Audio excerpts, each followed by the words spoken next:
Howdy, this is Mackenzie Franklin from SideGame LLC here in Colorado Springs, Colorado. Today we're doing my top 10 cards only board game list. Now you could really say top 10 card games, but I want to be specific here. There's going to be no additional boards, no tokens, nothing like that. I love card games where you can just pull out a deck of cards and start playing. There's no additional setup. Now if you haven't subscribed to the channel already, please make sure that you do. It is the best way to help us grow. And for those of you already subscribed, thank you so much for the continuous support. Let's talk about the top 10 cards only board games. Before we get in, I do have two honorable mentions that kind of demonstrate this point of these don't qualify for this list. And the first game for that is going to be Monikers. Now, Monikers is an incredible card game, and if this were to be on the list, it would probably be number 2 on the entire list. But because you actually are going to need to use a timer for the game, because the timed rounds are, you need to type in that time, you got to make sure that you only do 1 minute of play, then didn't qualify for this list because it does have that extra component.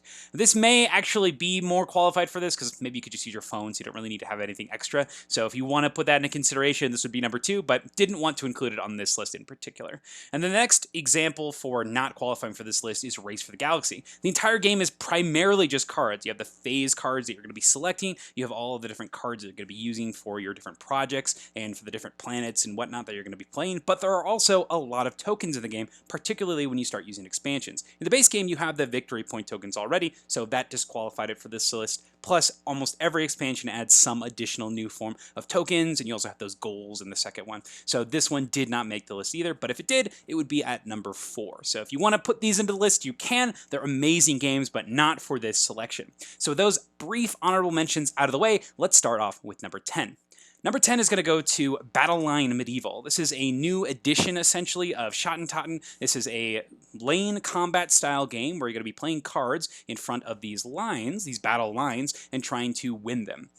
Every time that you complete, I think it's you have 3 different knights on there, you've essentially made a tiny poker hand. And so you're going to be playing these cards out to try to win a certain number of these. I don't remember the exact rules. This is something that I always have to check when I play, but you're trying to either get 3 in a row or any 5 of these won.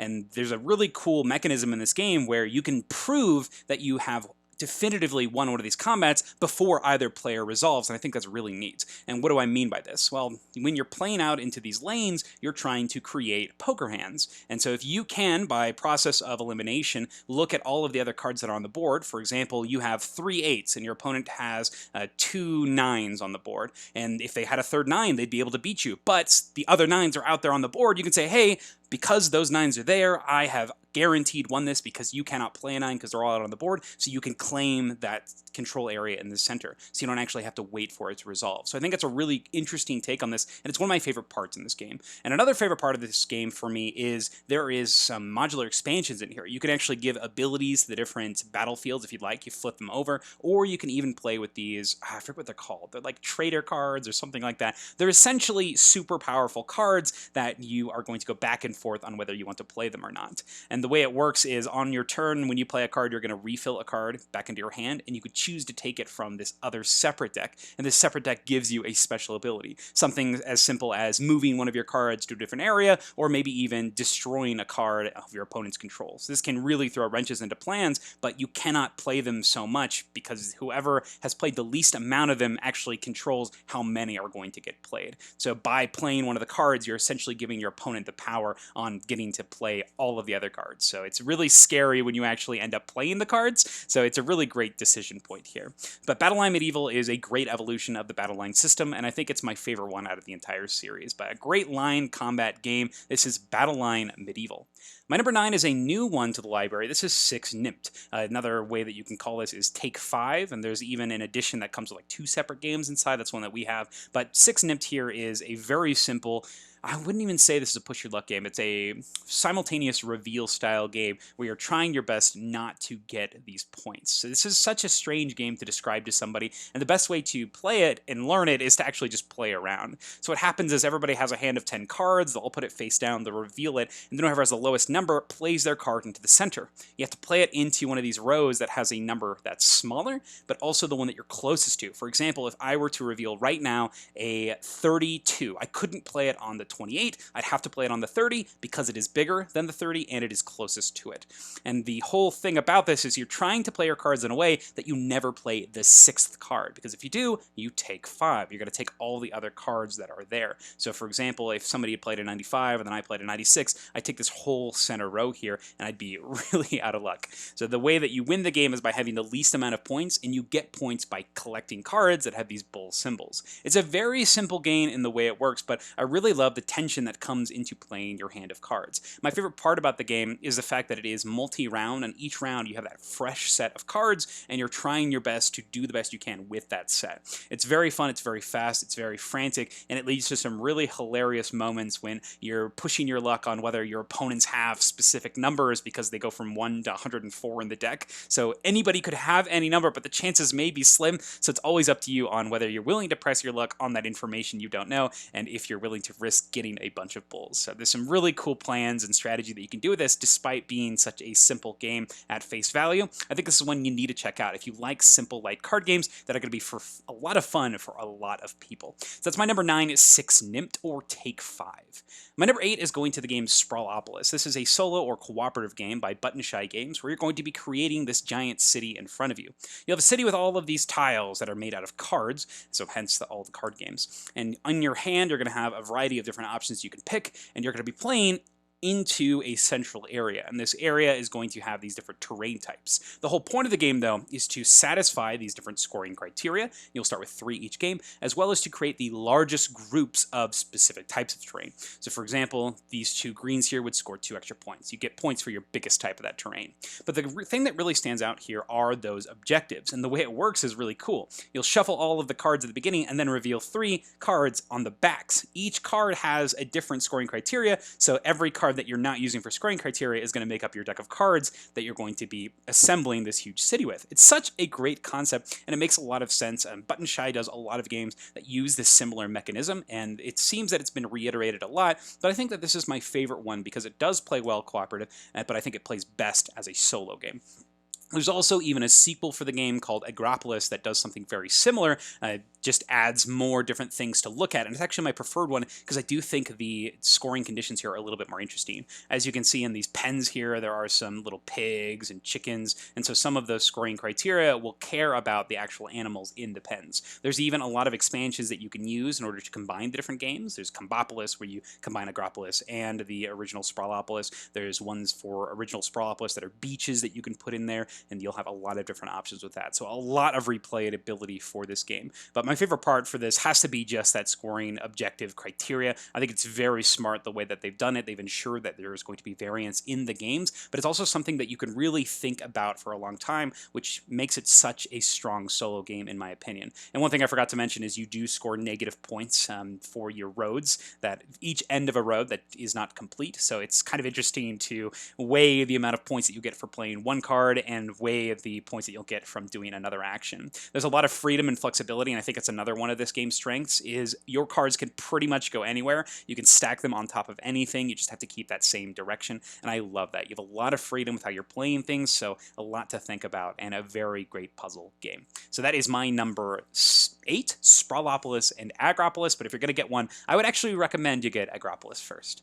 And then my number 7 is going to go to a very small game, all about making money. This is Ka-Ching. This is a very similar game to something like Seven Wonders Duel, actually, but the rules overhead is the lowest possible. You have these columns of these different number cards that are different colors, and on your turn, you have a simple choice. You either are going to take number cards into your hand by spending money. For example, if you want this 3 green, it costs $3, or you're going to play 2 number cards from your hand and multiply their values to get money back. So it's a game that's all about timing and pushing your opponents into the correct moves and playing with the money that you have and knowing when to strategically sell and when to strategically purchase. The game and trigger, though, is when 3 of these columns run out, so there is no guarantee that you're ever going to get a number.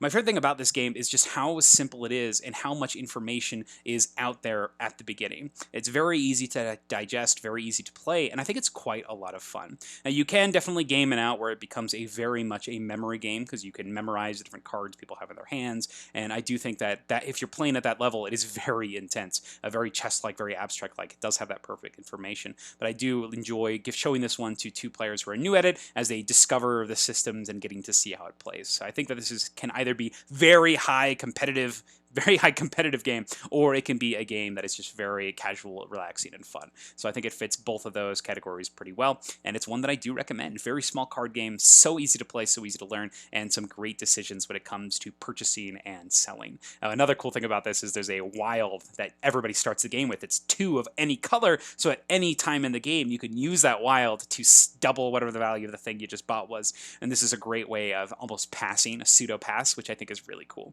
So there's some great choices here with the purchasing to reduce stuff or show stuff, and then playing cards to almost pass. So amazing choices in this small little package that is Ka-Ching. My number 6 goes to Skull King. This is a trick-taking game which I've really enjoyed recently. Grandpa Beck's is hilarious. Their company puts out a lot of goofy card games, things like Cover Your Assets. That's a very goofy card game, but this one here is very much on the thinky side and very tense throughout the experience. The thing that puts it ahead of a lot of the other games in its genre is the way that the bidding system works. At the start of each round is going to be a standard trick-taking game with lots of special abilities. You're going to determine how many of the tricks that you can win. In the first round, you only play a single trick, so you're either betting 0 or 1. In the second round, 2, 3, so on and so forth. If you are correct on your bid, you gain, I think it's 20 points for each of the bids that you have correctly, that you actually correctly bid on. So the more that you bid for, the more points you can get. However, if you bid 0 and you're correct, you get 10 points for each potential trick you could have won in the entire round. So if it's the last round, you bid 0 and you're right, you get 100 points because you could have potentially won 10. And I think this is the strongest portion of the entire game. And it gets more and more intense as time goes on because there are a lot of special cards aside from the standard numbers. So it's very scary when there's just so many options and you start bidding very high numbers at the end to try to gain points. I love the different abilities here and just how easy they are to play. The references are very smart. The bidding system makes sense. I think that you can add the special cards as you see fit as you play. And I love that everything gets shuffled in, so there's always a chance that everything is in there. And one of my favorite cards in the entire game here is actually there's a surrender card. It's this little flagship, and if you are the one to play the surrender card, you automatically lose the trick, and I think that's brilliant. Just the fact that there is an option to just say, nope, I'm going to lose this one. You can use it strategically, perchance, when you know that your opponent is going to win, or they may get points from you, and there's even some characters like the Tigers here that can use the flag or the auto win card. And the icing on top here is that some of the cards are also worth additional points if you win them throughout the round, so it may behoove you to break from your normal strategy and to go for these extra 10 points when you had maybe a game plan that you were planning based on the hand that you started with. There's some great decisions here. It makes sense. It's easy to play. Very familiar style of game, and I think that the cards make sense and the flow of the game is just really interesting in how it escalates. My only big ding on the game is I think that it maybe is 1 or 2 rounds too long. Once you get to that 10th or 9th round, you really start feeling like, ooh, I've been playing this game quite a long while. So maybe if it were just 2 rounds shorter, and I'm sure that's something that you could potentially house rule if that's something you're comfortable with. But overall, this game is a blast. So that is Skull King, my number 6. My number 5 is going to go to Arboretum.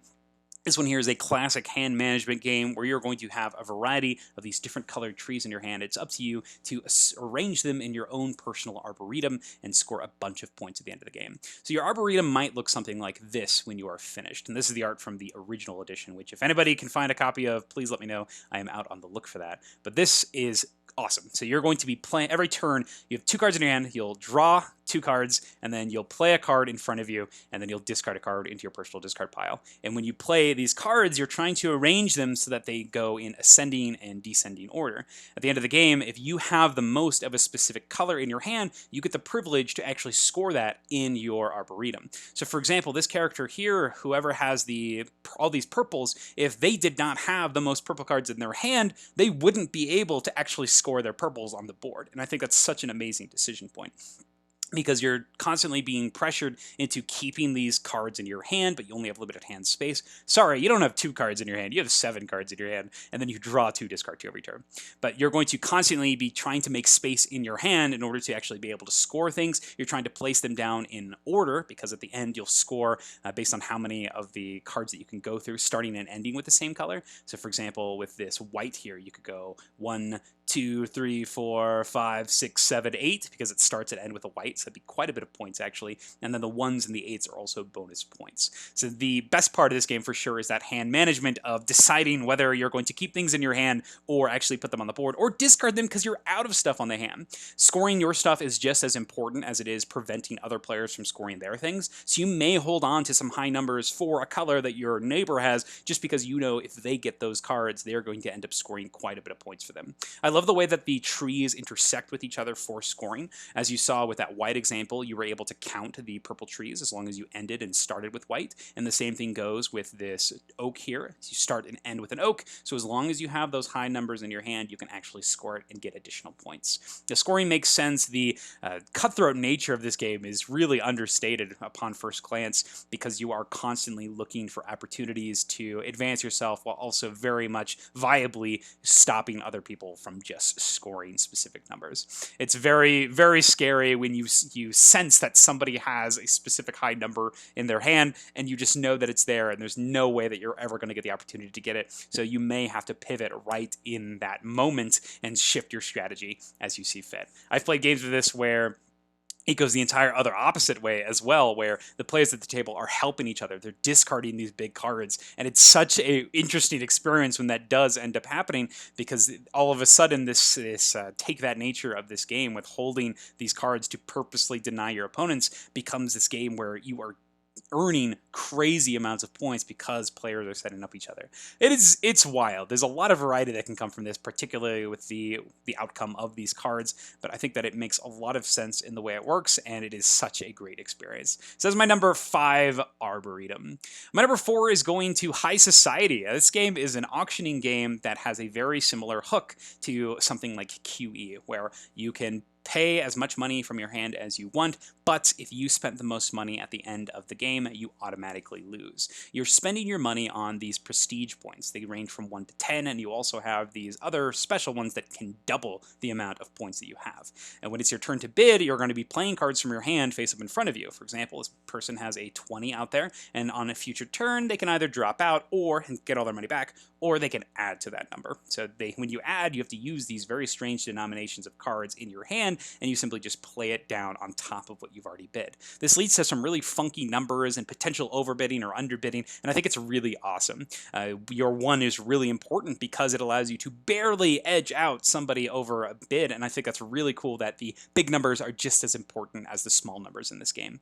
My favorite part about this game, though, is the fact that there are 2 different types of auctions. There are the positive auctions, which work how I described, but there's also negative cards in the game. There are some cards that will give you the faux pas. You just get -5 points. There are some cards that will give you these half your final score. There are some cards that just straight up get rid of your point cards, and you definitely do not want them. So the way it works is when you are bidding for these things, you're bidding to not take the card. And whoever ends up taking it, everybody else that has money out there loses all the money that they put out there. It is such a great twist because it's going to put that pressure on players where they normally wouldn't have experienced it, because you could totally just hang back and hold on to your money and let it dwindle. But now you have this force that is pushing you to spend because you have this terrible negative effect that you don't want to incur. So I really like that system, and this even adds to the uncertainty of the game because there is no guarantee as to when the game is going to end, because it ends as soon as 4 of these green cards show up, and you just stop it immediately once that 4th one shows up. So you are trying to spend your money appropriately, trying not to get those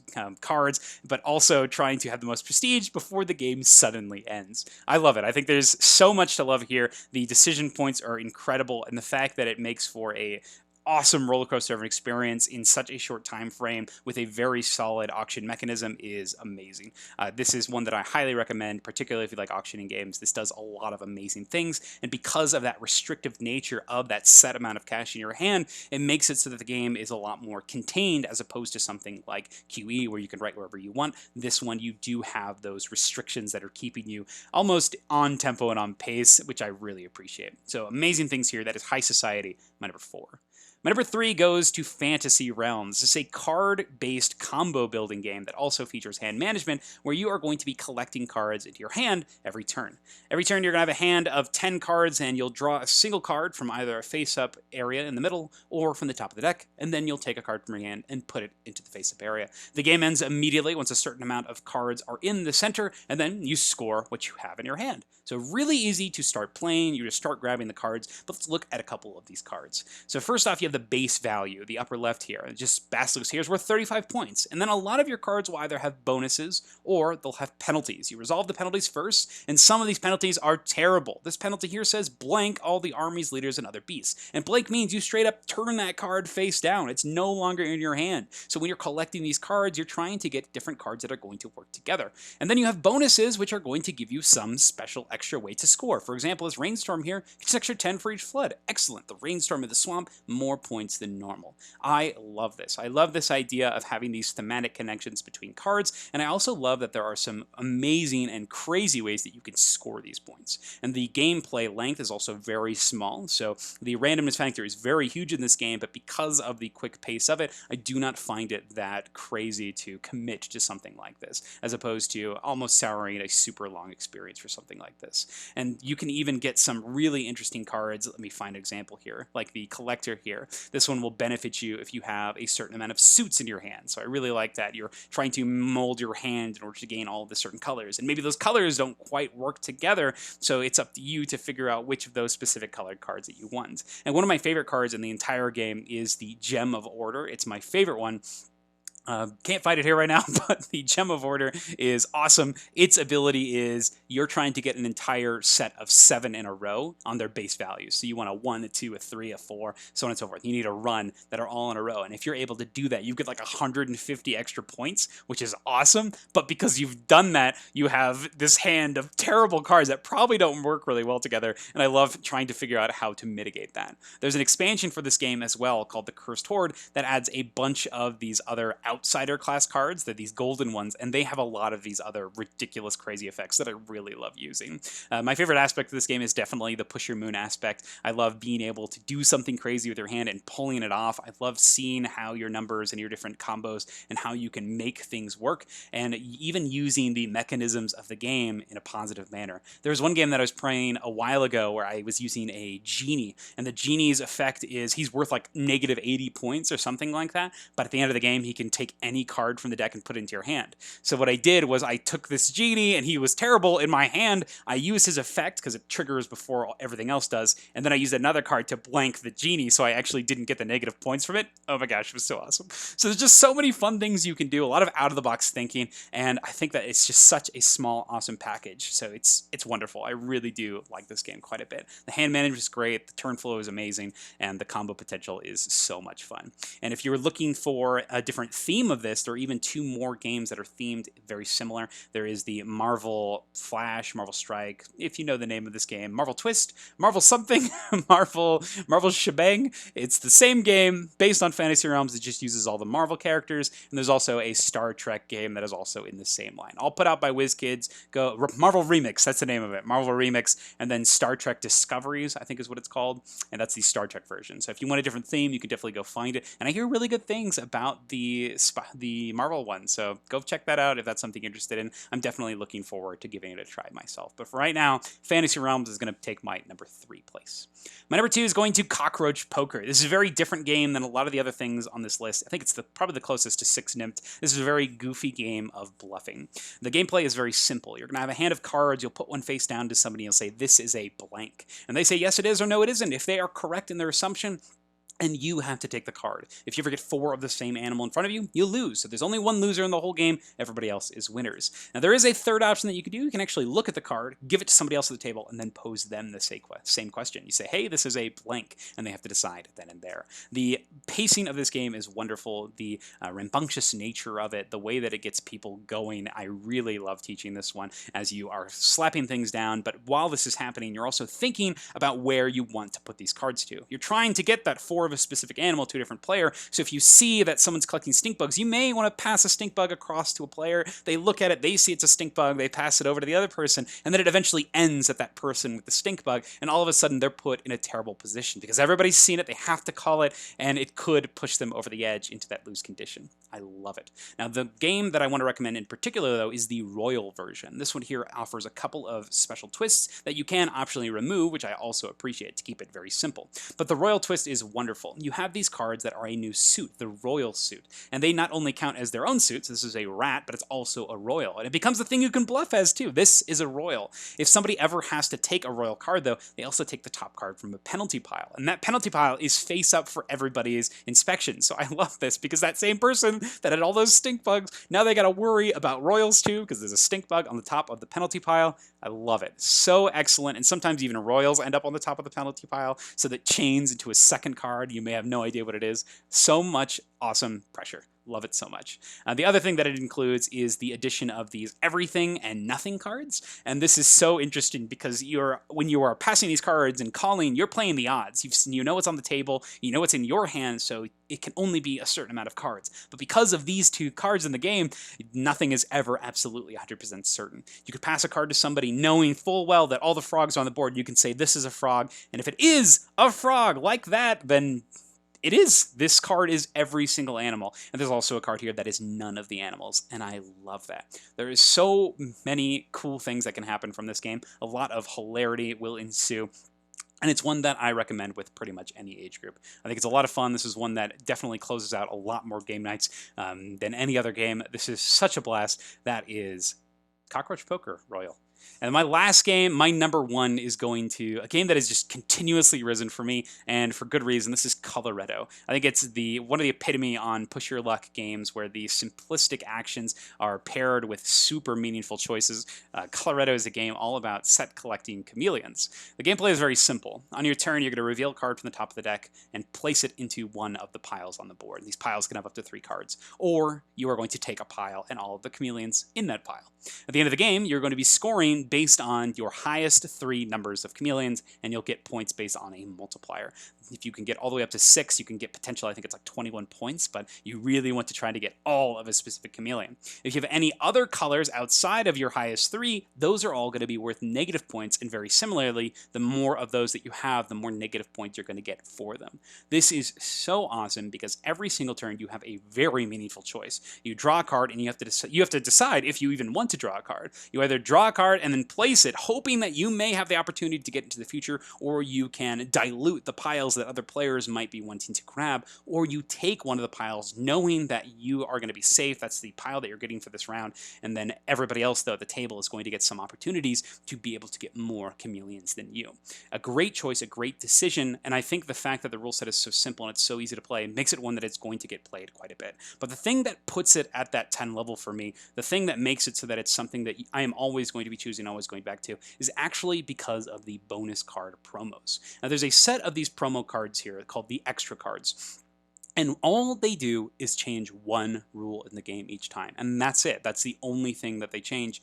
And I love it. What you're going to do is you're going to shuffle up these bonus cards, reveal one, and that's the passive effect for the whole game. And these effects are very minor, but because the entire rule set is so simple and so straightforward and it makes so much sense, this single rule is going to throw everything out of whack, and I love that so much. This first one here makes the game crazy, and this one is just so simple. Instead of scoring your 3 largest columns, you score your 2 largest columns. Incredible. This makes it so that every single pile that you're taking is terrifying, because I think there are maybe 8 different colors in the game, so it is so easy to accumulate negative points in this version of the game. So you're often going to maybe find yourself dropping out early, getting less chameleons, trying to collect these cards, but you know you got to eventually get through that whole deck, so it's very terrifying.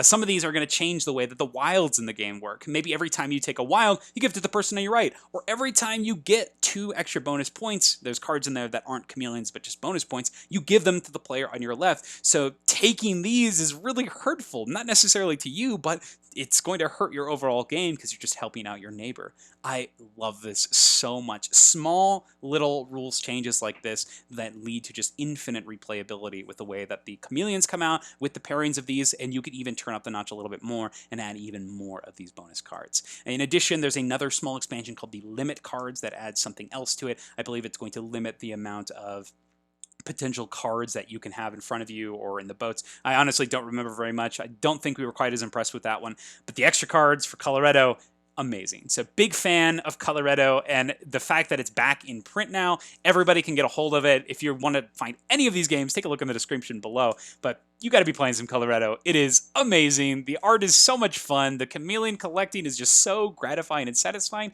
And the gameplay is about 15 minutes or less. And I can't recommend this one enough. This has quickly rose up to become one of my favorite fillers ever. I love Coloretto, and it is an amazing card game. And that's it. Those are my top 10 cards-only board games, my top 10 card games ever. I think that they are so awesome, and I think that you need to give them a try. I'm curious to know what you think are the best cards-only board games. What are the best card games? What games that I missed from this list that I need to try? I'd love to hear, because this is my favorite style of game. I love it when game designs are, here's the deck of cards, go play some cards. It is so awesome, so gratifying. And what games do you think were snubbed from this list because they happen to have maybe one or two components? Honestly, I was thinking about it a little bit more during the recording of this video. I think monikers probably could have been on this list. If you didn't notice, maybe I didn't mention this. I honestly can't remember if I did, but I didn't disqualify any games that had you taking score in between multiple rounds. So maybe that is something, or at the end of the game, like Arboretum, you need a piece of paper to track the score because you want to write them down. But you could potentially do that in your head. So I think that, honestly, monikers probably should have been at number 2, because I think the timer thing, I think everybody has a phone pretty much all the time with them, so I don't think that one was too iffy. But I still think that Race for the Galaxy will get disqualified because of those point tokens, and you also have the... what else do you have in there? In the expansions, all those tokens there. So I will disqualify that one. But monikers can have the honorary second place. I think I actually would put Coloretto, though, over monikers. Monikers requires a certain sort of energy that you have to bring to it, and sometimes you're not always wanting to bring that because you got to be really ready for it. But that's everything. Thank you so much for watching, and yeah, thanks for being here. SideGame Strong, everybody.